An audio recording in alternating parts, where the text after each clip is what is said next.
Hello everyone, astro with M Singh में ma'am Singh आप सभी का बहुत बहुत स्वागत करती हूँ। हमेशा की तरह मॉर्निंग में मैं आ गई हूँ आपके पर्सन की एनर्जीज़ और उनके मैसेजेस लेकर। देखते हैं अभी इस वक्त आपके पर्सन की एनर्जीज़ क्या हैं और उनके मैसेजेस क्या हैं आपके लिए। तो शुरू करते हैं गाइस आज की रीडिंग लेके प्रभु का नाम। हर हर महादेव, जय हो शिव शक्ति, जय हो राधे कृष्णा, जय हो मेरे भाई। सबसे पहले अपने पर्सन का नाम ले लीजिए, उनको अपने सबकॉन्शियस में अपने थर्ड आई पर उनकी इमेज क्रिएट कीजिए, उनकी आँखें, उनके बारे में सोचिए ताकि ज़्यादा से ज़्यादा मैसेजेस आप तक पहुंच सकें या आपसे रेजोनेट कर सके। कलेक्टिव रीडिंग है गाइस, जनरल रीडिंग है। जो मैसेजेस आपको लगेंगे कि आपके सिचुएशन के अकॉर्डिंग ये आपके पर्सन के हो सकते हैं, उन्हीं मैसेजेस को लीजिएगा। जो मैसेजेस आपको लगे कि नहीं ये मेरे पर्सन के नहीं हो सकते, उन्हें जाने दीजिएगा, वो किसी और के लिए हो सकते हैं। अपने बारे में, अपनी personal life, love life, astrology से या टैरो से अगर आप रीडिंग लेना चाहते हैं तो आप इसी नंबर पर जो कि वीडियो में फ्लैश होगा या मेरे डिस्क्रिप्शन में भी होता है, उस पर आप व्हाट्सअप कर सकते हैं फॉर अपॉइंटमेंट। शुरू करते हैं आज की रीडिंग। देखते हैं किस एनर्जी में है आपके पर्सन। सबकॉन्शियस माइंड की एनर्जी बहुत ज़्यादा हैं। Will take one by one.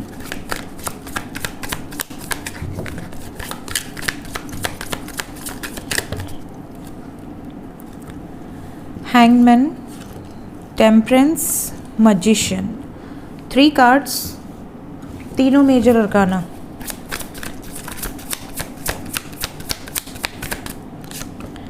Then we have ace of cups,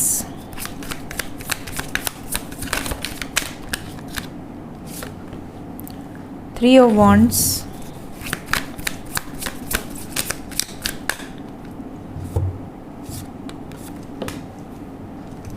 Seven of Swords। क्या और कोई कार्ड आना चाहता है? Okay, we have Four of Cups with Seven of Pentacles। Bottom of the deck है हमारे पास Eight of Pentacles। तो अभी इस वक्त आपके पर्सन की एनर्जी क्या है? एनर्जी में नज़र आ रहा है कि सब्र करते करते, सब्र रखते रखते आपके पर्सन का सब्र जवाब दे गया है।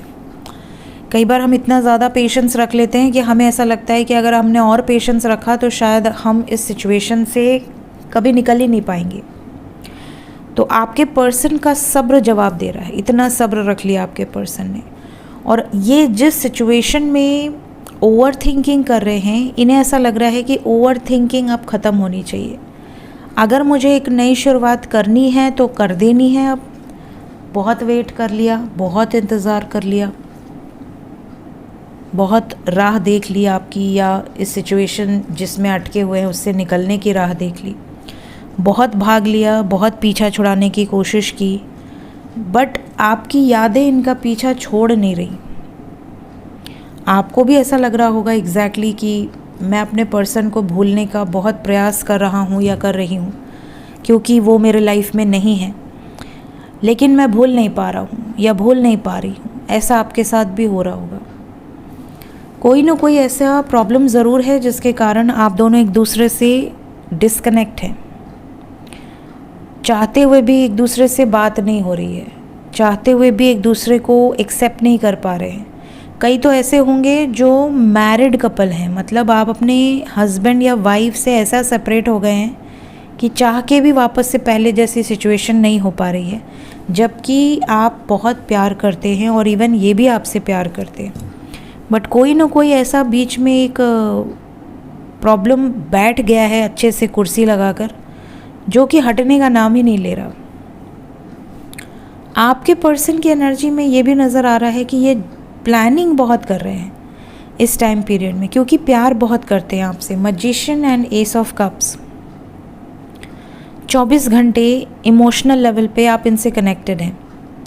इनको ऐसा फील हो रहा है जैसे कि आपकी याद आ रही है, आपसे बात करनी है, आपकी तबीयत तो ठीक है, आपको स्पाई कर लेते हैं कि आप सही से तो हैं, क्यों इतनी याद आ रही है, कहीं आप किसी खतरे में तो नहीं हैं। इस तरह की सिचुएशंस हैं आपके पर्सन की। और आपके पर्सन खुद को आपके माइंड से, जैसे कहते हैं ना कि 24 घंटे माइंड में आप ही हो, तो खुद को उस चीज़ से अलग करने के लिए बहुत मेहनत कर रहे हैं, ओवर बर्डनड है। लोग 8 घंटे काम करते हैं, ये 10 घंटे काम कर रहे हैं, 14 घंटे काम कर रहे हैं। इन्हें ऐसा लग रहा है कि खुद को इतना बिजी कर लो कि ये जो इनका अंदर से जो एक द्वंद्व है आपस में, आपकी यादों से लड़ने का, उससे थोड़ा छुटकारा मिल जाए। इतना ज़्यादा आपके पर्सन आपके बारे में सोच रहे हैं, बट खुद को इन्होंने रोका हुआ है, खुद को इन्होंने अपनी एनर्जीज़ को कंट्रोल किया हुआ है, आप तक एक्सप्रेस भी नहीं कर रहे हैं। लेट्स क्लैरिफाई कि ये क्यों एक्सप्रेस नहीं कर रहे हैं, क्या कारण है इतना प्यार होने के बावजूद ये डिस्कनेक्टेड हैं। प्यार तो बहुत है और इन्हें होप भी है कि ये जो प्यार आपसे करते हैं वो एक न एक दिन सक्सेसफुल ज़रूर होगा। केयर फ्री होकर ये आपके लिए निर्णायक फ़ैसले लेंगे, यूनियन होगा आप दोनों के बीच में। लेकिन यहाँ से जो एनर्जी आ रही है, आप में से कुछ लोगों के पर्सन तो इस वजह से नहीं आ पा रहे हैं क्योंकि आप दोनों के बीच में कुछ डिफरेंसेस हैं। कास्ट अलग है, कल्चर अलग है। इन्हें बिंदास एक्शन लेने की ज़रूरत है। अगर बिंदास एक्शन नहीं लिया तो इसी सिचुएशन में अटक जाएंगे। कुछ लोगों में एज गैप हो सकता है, may be someone is younger, someone is Elder, जिसके कारण ये एक्सेप्ट नहीं कर पा रहे हैं। मे बी फैमिली की तरफ से इश्यूज़ आ रहे हैं। प्यार बहुत है, missing energy is very strong, but still यहाँ पर 10 ऑफ सोर्ड्स। सब कुछ होते हुए भी एंडिंग है क्योंकि सिचुएशन इनके काबू में है नहीं। ये कोशिश बहुत कर रहे हैं बट बैलेंस हो नहीं पा रही सिचुएशन। तो ज़्यादातर लोगों की लाइफ में तो थर्ड पार्टी डिफरेंसेस हैं। कुछ लोगों की लाइफ में age difference, culture difference, caste difference, ये चीज़ें नज़र आ रही हैं। आप में से कई लोगों के पर्सन ना बहुत कुछ हाइड भी करते हैं आपसे। इनकी एनर्जी में ये चीज़ें हैं कि जैसे अगर ये परेशान है तो ये आपको नहीं बताएंगे, आपको किसी और से पता चलेगा, अरे तुझे नहीं पता ऐसा ऐसा हो गया। आप कहोगे कि यार मुझे तो क्यों नहीं पता, मेरे से तो सुबह बात हुई थी, मुझे तो उसने ऐसा कुछ नहीं बताया। फिर आप इन पर गुस्सा करोगे कि मुझे दूसरे से पता चल रहा है, तुम क्यों नहीं बता रहे। तो ऐसी सिचुएशन है जैसे ये सब कुछ आपसे बताना भी नहीं चाह रहे। इन्हें ऐसा लग रहा कि किसी भी तरीके से आप इन्हें कमज़ोर ना समझें। अगर ये किसी प्रॉब्लम में भी हैं तो ये आपको ऐसे दिखाएंगे कि ये बहुत मजबूत हैं और ये हर प्रॉब्लम को झेलने की ताकत रखते हैं या रखती हैं। अपने आप को कमज़ोर दिखाने में इनका ईगो हर्ट होता है। लेट्स चेक कि क्या कोई मैसेज है आपके लिए अभी इस वक्त। लव मैसेज क्या चल रहा है। आप बहुत ग्रेसफुल हो, बहुत ज़्यादा टैलेंटेड हो, आपको बहुत ज़्यादा पसंद करते हैं आपके पर्सन। आप में से कई लोगों के पर्सन के मन में ये भी एक आपके लिए इमेज क्रिएटेड है कि आप कोई एंजल हो।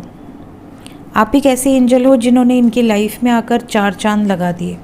इनकी लाइफ में जो एक ऐसा पन था ना कि मतलब बिल्कुल अकेलापन, कोई ऐसा नहीं जिससे ये अपनी परेशानियों को शेयर कर लें, तो ये आप पे बहुत ट्रस्ट करने लगे हैं और इनको ऐसा लगता है कि आप ऐसे एंजल हो जो इनके मूड को तुरंत से बदल देते हो अपनी बातों से, अपने बिहेवियर से। ये बहुत खुश रहते हैं आपके साथ या रहती हैं आपके साथ। बिल्कुल जैसे एक बचपना इनका एक्टिव हो जाता है। चाइल्डहुड डेज़ में जैसा एक बच्चा होता है जो बिल्कुल बिंदास होता है, केयर फ्री होता है, रिफ़्रेश कर देते हो आप। आपसे बात करके इन्हें ऐसा लगता है कि इनकी जान आ गई है शरीर में। यहाँ पर ये भी मैसेज है कि कुछ लोगों के पर्सन की लाइफ में बहुत ज़्यादा प्रॉब्लमेटिक सिचुएशंस आपके पर्सन ने रिसेंट पास्ट में फ़ेस की है। इवन अभी भी काफ़ी हद तक किसी प्रॉब्लमेटिक सिचुएशन में हैं। तो आपको इनसे ये चीज़ें पता चल सकती हैं कि आखिर क्या चल रहा है इनकी लाइफ में।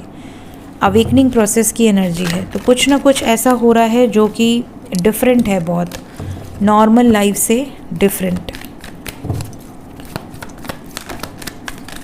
माई लव इज़ अनकंडीशनल पहला मैसेज है आपके लिए। आप में से बहुत सारे लोगों के लिए आपके पर्सन आपको ये बताना चाहते हैं कि इनका प्यार किसी कंडीशन का मोहताज नहीं है।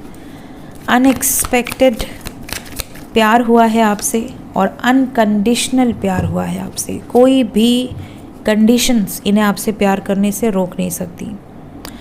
इन्हें ये भी पता है कि इन्होंने क्या किया है और आगे क्या करना चाहते हैं। इनको सब पता है, किसी भी चीज़ का ब्लेम ये आप पर नहीं देना चाह रहे। आप में से कुछ लोगों के पर्सन को ऐसा भी फील हो रहा है जैसे कि अब आप पहले की तरह इनके बारे में नहीं सोचते हो, आप चेंज हो गए हो। ये आपको बोल सकते हैं कि आप चेंज हो गए हो, पहले आप ऐसे नहीं थे जैसे अब इनसे बिहेव कर रहे हो, या आप ऐसे शो कर रहे हो जैसे यू डोंट नीड हिम और हर एनी मोर। आपको उनकी ज़रूरत नहीं है, आप परफेक्ट हो उनके बिना भी, आपने जीना सीख लिया है। इस पे भी इन्हीं की गलती है, इन्होंने आपको इतना मजबूर किया है कि आप अकेले जीना सीख चुके हो। सो ये मैसेजेस और ये एनर्जीज़ यहाँ पर पिक हुई हैं। लेट्स चेक कि कितने देर के अंदर ये एनर्जी आपसे रेजोनेट करेगी, कब तक ये मैसेजेस रिसीव हो सकते हैं। We have 11। तो इस रीडिंग को देखने के बाद 11 आवर्स से 22 आवर्स के अंदर ये जो एनर्जी रीडिंग है ये आपसे रेजोनेट कर सकती है। सो मिलते हैं इसके बाद थोड़ी देर बाद टैरो विद एम सिंह में करंट फीलिंग्स नेक्स्ट एक्शन के वीडियो के साथ। Till then take care, bye bye.